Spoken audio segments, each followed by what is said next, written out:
but yeah, I've got my who I'm just going to bring in if I can.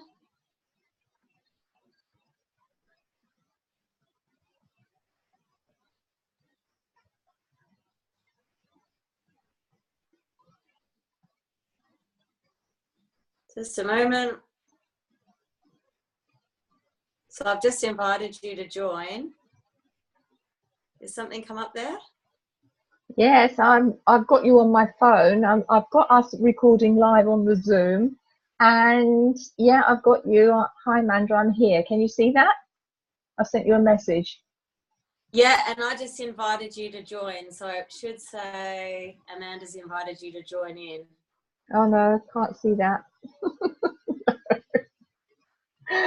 Sorry about this, everybody. We're just trying to do this in a dual way, to do it live on Facebook and also have this Zoom recording. So no, it's my phone is buffering, Amanda. Right, okay. Perhaps should we just carry on? It'll probably go live as well. Let's just carry on. Yeah, let's just carry on. Fantastic. Okay. So we're here today with Hazel to talk a bit more about the nervous system, which has been something huge for me because when I first met Hazel, I was a bit of a nervous wreck, and I'd had years of emergency nursing and probably post-traumatic stress from that, and I was highly strung and too busy. And Hazel introduced me to her work, but also the importance of regulating the nervous system.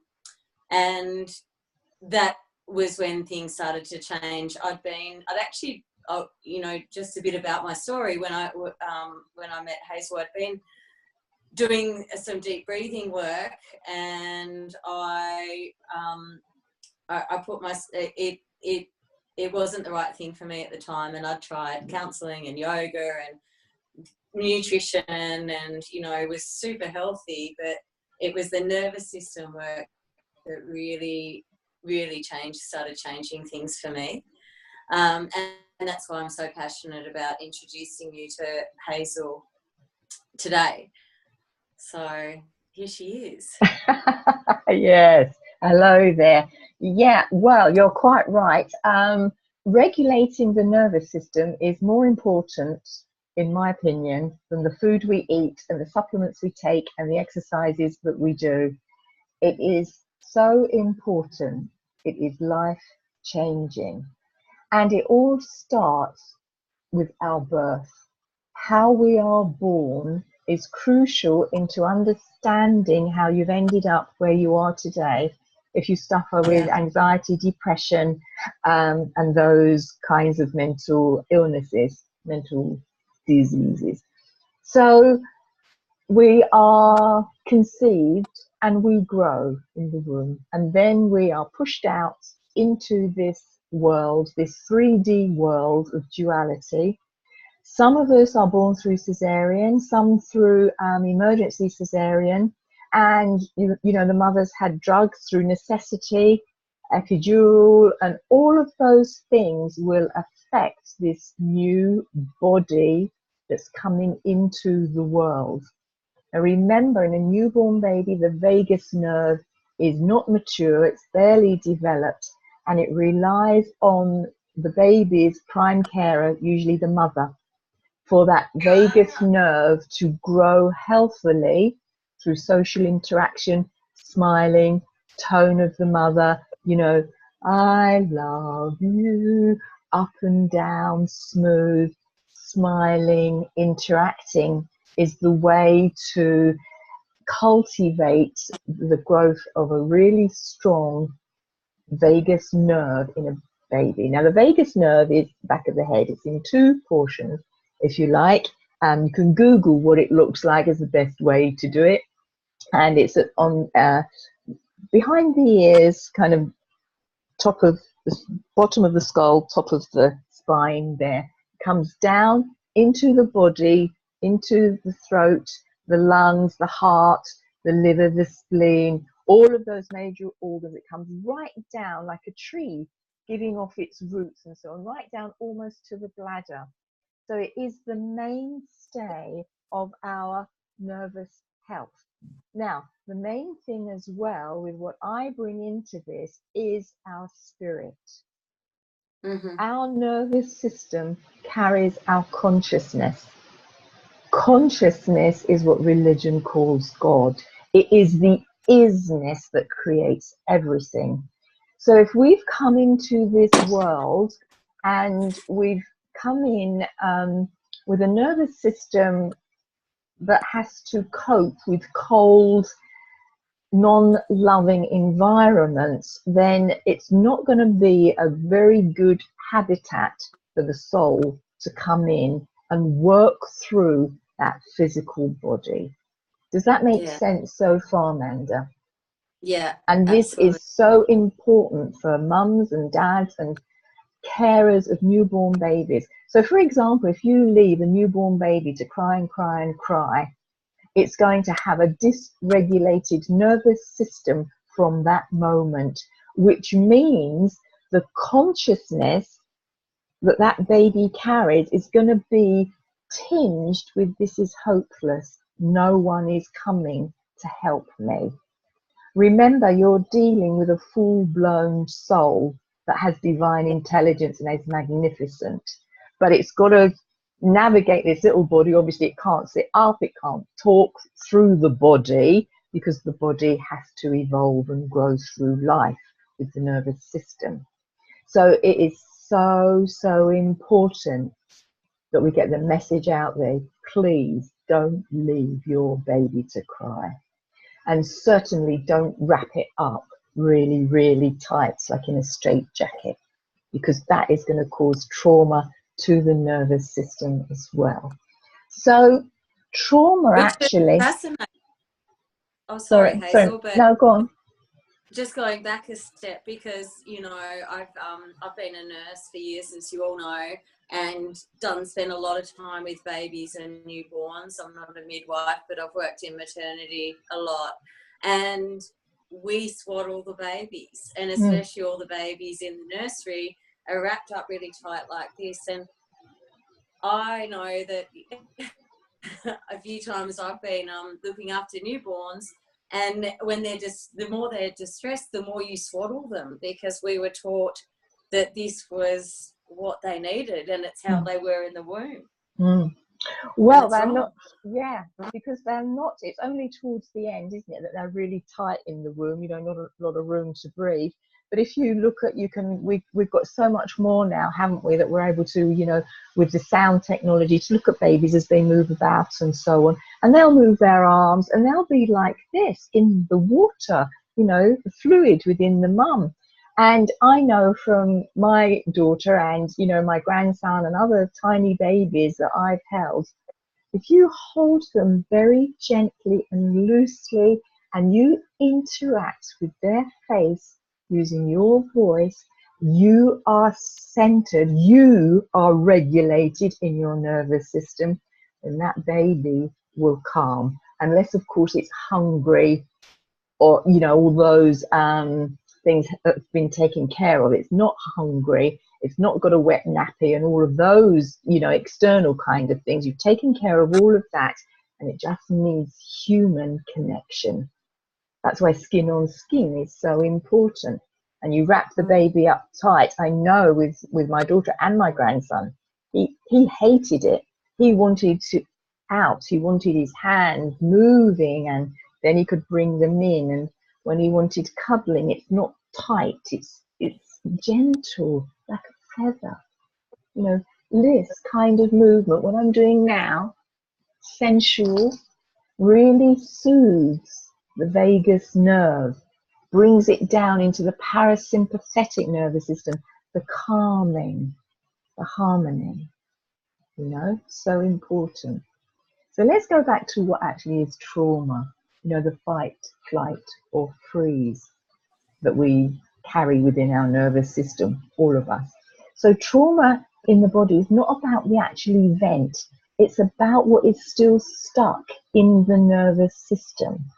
So going back to the young baby, going to school, you know, might get bullied at school, for example, and so frightened it goes into freeze mode, the child.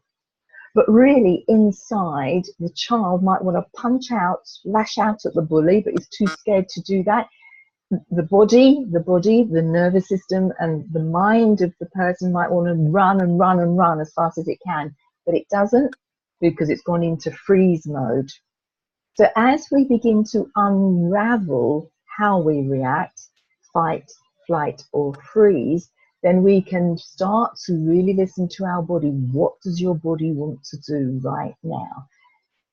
And it will tell us, once we get into the rhythm of using the tips, the tricks, and the tools of how to regulate the nervous system. So for example, if you were ever bullied and you really wanted to run, but you never did, you didn't give your nervous system that opportunity, you can think about that episode, and you can imagine your body running as fast as it can, or in that moment go out for a run and let your body do what it wanted to do then, in that time that we call the past. Remember, the mind lives in the past, the body lives in the now. And if the nervous system is still trapped in that flight mode, and we haven't allowed it to run, it doesn't think of that as yesterday or 10 years ago, it thinks of it as now. It still wants to do that now. And that's how we start to unlock the nervous system and start to regulate it. So very, very easy way to start is to really connect with yourself. And people just do not know or make time to connect with who they truly are. And it's one of the first rules, if you like, of beginning the regulation of your nervous system. And it is as simple as feeling your feet and closing your eyes, feeling your feet, slowing down your thoughts and softening the body. Smiling softens the body. You can feel it. I'm doing it now. I can feel my nervous system coming down into the parasympathetic, calming, and my kidneys are loving it because they too are coming down, like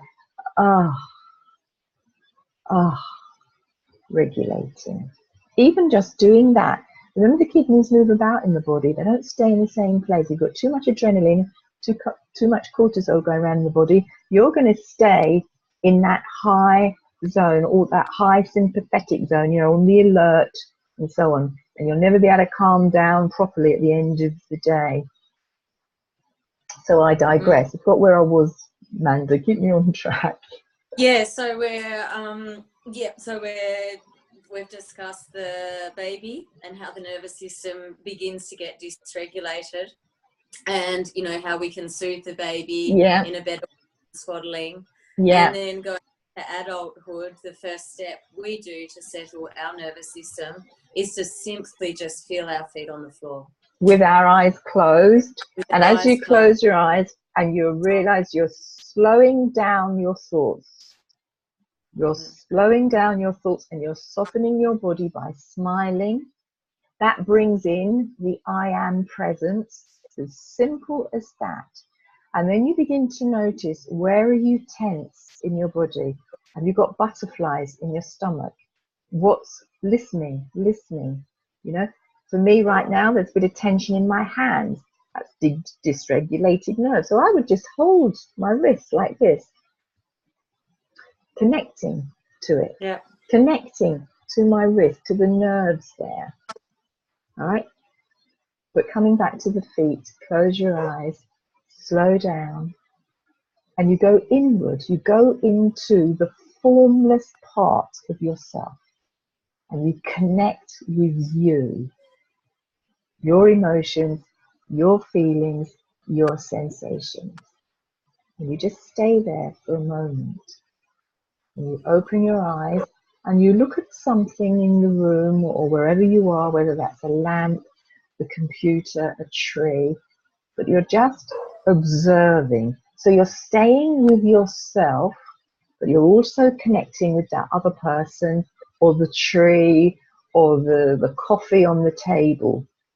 And you practice and practice staying like that. And you will notice that your sensations in your body will start to talk to you. You might start to feel panicky, telling you your nervous system is dysregulated. What does the body want to do in that situation? Does it want to roll about on the floor? Does it want to kick the legs in the air? Does it want to get into the fetus position?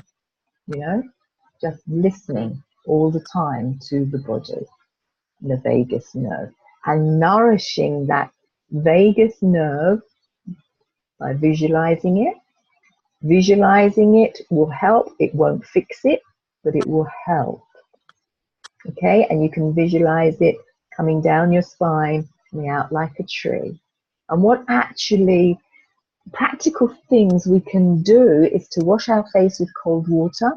That helps to tone the vagus nerve, make it stronger. Yes. You can hum like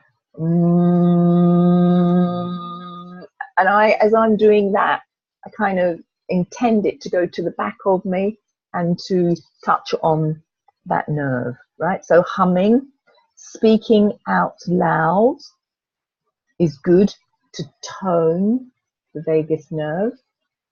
So I walk around sometimes just talking out loud and I'll hum. Meditation, but on being gentle and kind. It's all about being slow, gentle, kind, feathery, interacting socially in a pleasant way. Right. So it's important to be grounded, but it's important also to know what being grounded actually means. Right. It means being in harmony with your nervous system. If you are walking about on the grass without shoes on and you are not working with regulating your nervous system, there's no way you're grounded. Because it all stems from what I'm talking about. And you know, for me, you know, I'm a spiritual teacher as well. There's so much wrong information out there in the world, as you have come across yourself, you know. So when we're not in harmony with the body and the psyche together, psyche means of the soul. So when we're not in harmony with the body and the soul, the psyche, we start to break down. And this leads to a chaotic and scattered mindset and body. You know, you feel like you've had too much coffee, you're hardwired, you're not wired right. I often call it, you know, you need rewiring. Because you're chaotic and scattered, which so many people are. Our energy's all over the place. It's the nervous system. If you're rigid and shut down, if you're lethargic and you've got brain fog, it's another sign your nervous system needs regulating. You know, through whatever you've been through up until today, you've got no motivation, or you've got both of these things: chaotic and scattered, rigid and shut down. All right. Both of those going on together all the time leads to a terrible life, really. You know, leads to a nightmarish life. So how do we end up like that, though? Where, like I said, it all starts at birth. So it's good to know how we were born. That will give us great insight in what we need to do. It can be through shock, like an accident, surgery, falling over, natural disasters, you know, like being in a tsunami, war zones, obviously, all arguments, all leads to, basically, we're talking about PTSD there, aren't we? Post-traumatic stress, which everybody on this planet has to one degree. I'd just like to add, you know, coming from a trauma environment and working with people for many years, I've realised that the post-traumatic stress doesn't have to be a trauma or something massive. It could be you're a child and you saw your dad run over your cat, well, which is traumatic, but it's not a massacre. But you know, it and yeah, you're breaking up, Manda, but you're absolutely right. We have, you know, we can have. Yeah, it doesn't have. You know, sometimes we think to have post-traumatic stress, you were supposed to, you know.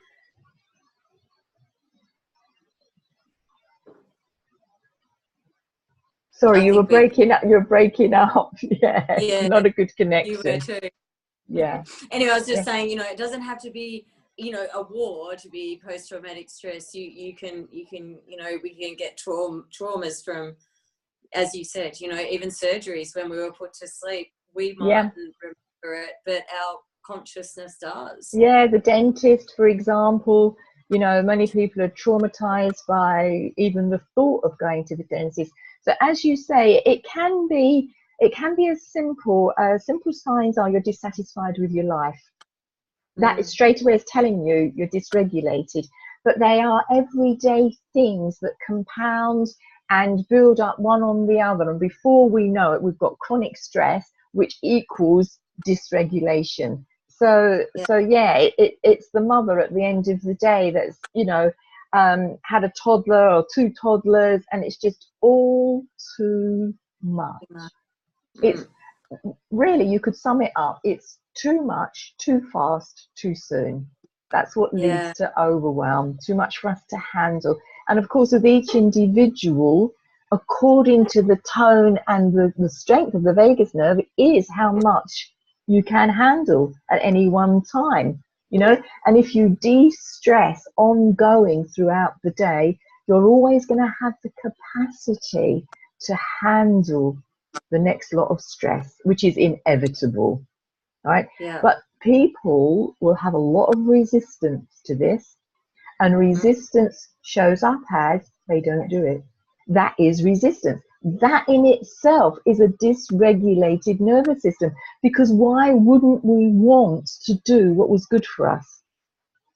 And it yeah, comes from the dysregulated nervous system, because the consciousness can't flow beautifully. So in other words, it's like the hose pipe that's already got a kink in it before we've even started, and the water can't flow. That is resistance, and it shows up as procrastination.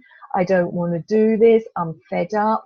Children in class, if they have to sit still too long, that is unnatural. They start looking out the window to get some kind of movement or to get away from a basically traumatic situation for a child to sit still for an hour, you know, like a oh, 5-year-old. It's oh, unreasonable, but it's done all the time in school, or it was. I'm hoping it's better now, but you know, that depends on the state of the teacher, doesn't it, and whether they've got a regulated nervous system. But it's unnatural for a young child to be made controlled to sit like that for a long time. That is trauma. But you yeah, know, the teacher will say, or if they've got unconscious parents, they will say, don't be silly, you can sit still for an hour. But that is trauma to the body, okay? yeah, Until the child grows more and comes into the stillness of the I am, and realizes that, you know, we take full control of how we soothe ourselves. Babies and young toddlers cannot self-soothe, because that comes from the vagus nerve, which, as I've already said, and I'm going to emphasize it over and over again, comes from the prime carer. So yeah, if the mother is depressed or anxious, that yeah, is going to pass over through osmosis to the baby, right? So the vagus nerve won't be strengthened, it will be weakened, and that baby will, through osmosis, take on board a leaning to depression, a leaning to anxiety themselves. You've got a yeah, mother that is conscious and understands all this stuff. You're going to have a child that is very expressive, can move easily, and you know, just whoa, lets it all out. You know, and you can yeah. doing that actually, and I know I've shared this with you before, but I just love it. It's like my grandson, he was emergency cesarean, and he's always going, whoa, you know, like I've arrived, because he couldn't do that when he was, because he wasn't pushed through the birth canal. So he was lifted out, and even that is going to affect the baby's nervous system, because they have that pushing, don't they? Push, push, push, and they get stuck. I can't get out. That's going to cause fright. All right, they freeze. So they've already got that. So when they're born, it's important that as they move about, and it happens quite soon, that they are allowed to be noisy and to be full on, because they're getting that energy that they couldn't express at birth out. Does that make sense? Which is basically what a tantrum is. Yeah. You know? Expression. So, and then we grow up as adults and we keep it in more and more and more, and we have a nervous breakdown. What more can we say? I've had a nervous breakdown myself, you know, in my second marriage. And I realized I didn't know about the vagus nerve then. I didn't know anything of what I know now, but I knew I'd had a nervous breakdown.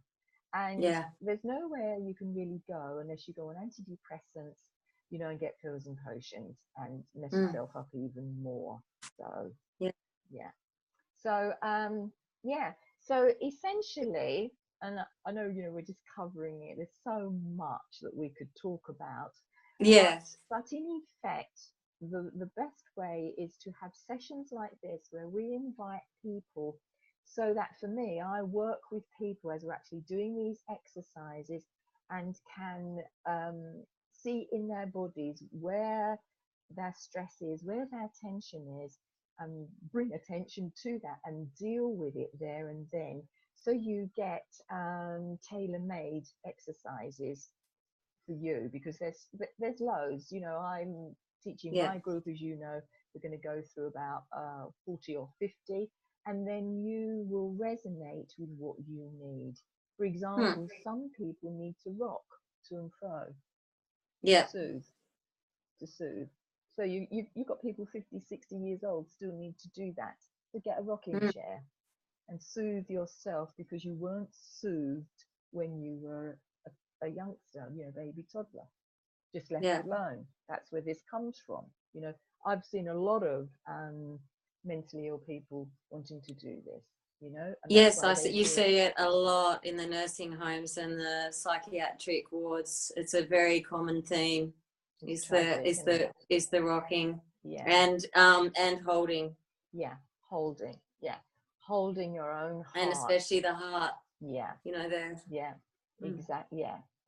It you know, brings a lump to you, doesn't it? Now, to hold your own heart, because we also, you know, we don't want to get into codependency. This is about us taking full responsibility for our own selves, so that in any outer relationship we have, we're going into that whole. We're not looking for anybody else to complete us. You know, we're complete within ourselves. So let's nourish our own heart. All right. So just take your right hand and put it. Oh, can you see me? No, that would be for the lungs. Okay. So sorry.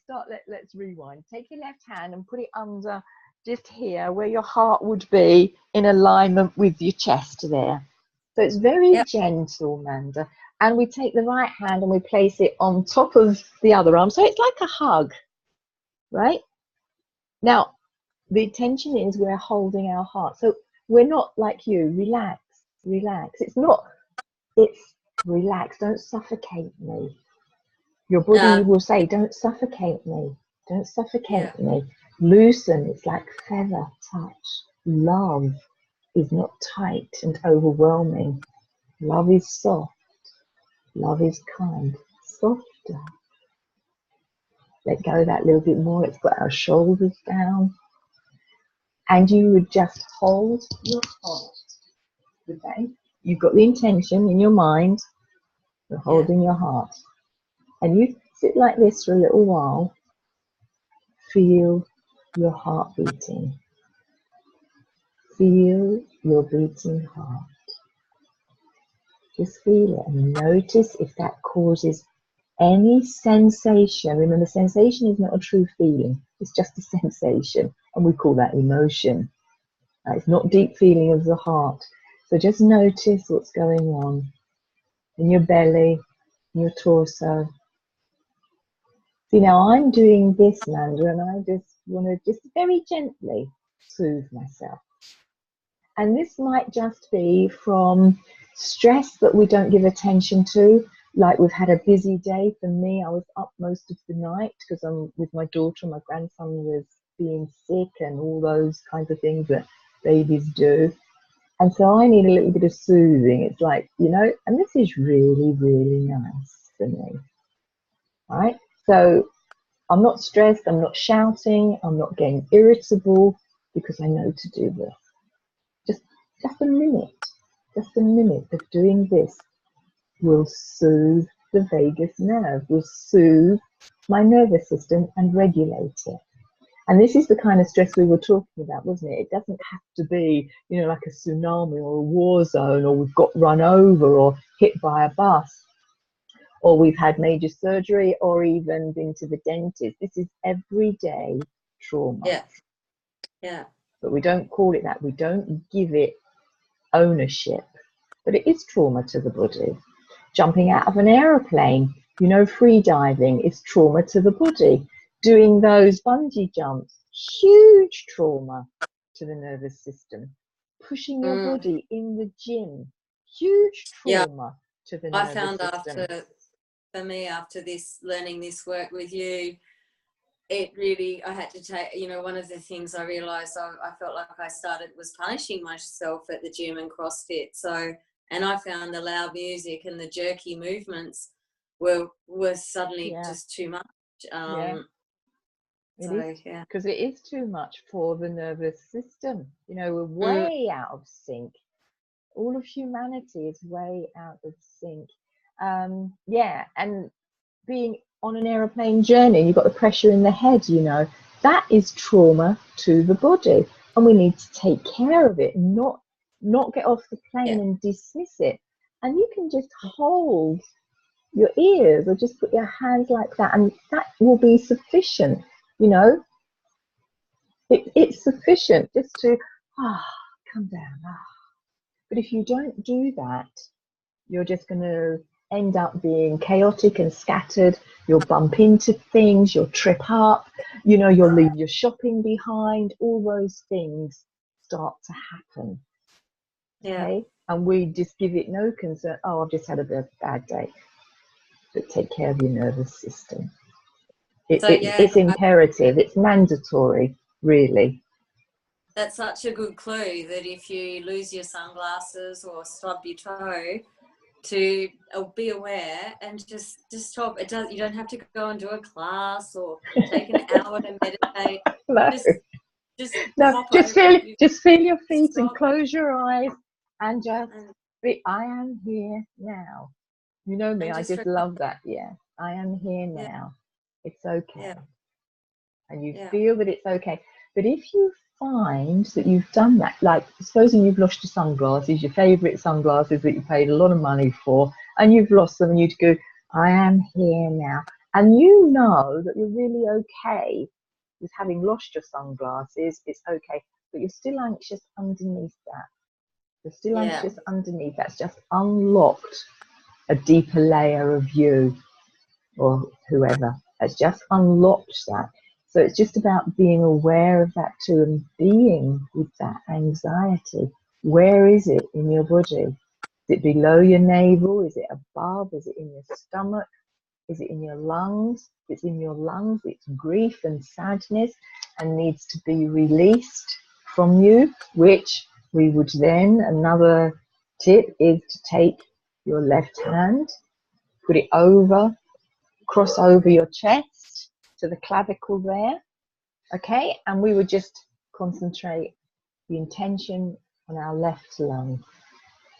And you just hold it gently. And this is really, really powerful. These simple exercises, if you do them with being in the here and now, you'll have profound results. If you're watching this video and your mind, we've been on 30 minutes already, and your mind started to go off somewhere else, that is resistance. If you're getting irritated at the way we're presenting this, that is resistance, which means you're not in the here and now. You're not accepting what is. And you have to take ownership for that, or just, you know, throw that into your future all the time, which is anxiety. So if you're not present, fully listening, aware, you're not regulating your nervous system. So we were talking about grief, and sadness is held in the lungs. That's why people smoke, the smoke screen between their grief. They don't want to see it. Their sadness, they don't want to feel it. And then of course you go over and you do the other lung and you feel that. And then if we were having a class now or a one-on-one, I would be clairvoyantly looking at that person's body, helping them on the fast track, if you like, if there is ever such a thing, to pinpoint where that sadness started. So, for example, I might say, you know, you're 8 years old, and that'll trigger a memory. Those memories will come up anyway if you do this with a pure intention, but we can get it on the fast track. And especially when you're in a group, it is always true that where 2 or 3 are gathered, there am I also. That means there's more isness. There's more spirit, which is divine intelligence, that will come through one or the other of us to share. And that can only happen if you've got a healthy nervous system. Amazing, isn't it? Amazing. And so meditation won't cut this. We're not talking about meditation. We're rather talking about contemplation. We're not talking about linking with guides and all that esoteric stuff, although it is very, very valuable. We can fulfill our potential by tuning into and regulating our nervous systems. And there's not one person on the planet that doesn't need to do that, you know, daily. Yeah. And that will bring about sound sleep. Because obviously the reason we don't sleep well is because our nervous system is dysregulated and we haven't come down from that sympathetic high down. At the end of the day, we start calming down with this, and we're in that parasympathetic zone where we fall asleep beautifully. And then we go through the night and we come to wake up. Adrenaline's released, because if it wasn't, we wouldn't get out of bed, literally. So we need it, but it comes up, shaking us up. We get up, have our day. Stress comes along. We use the tips and the tools. We become very, very aware of our triggers, whether we're in fight, flight, or freeze mode.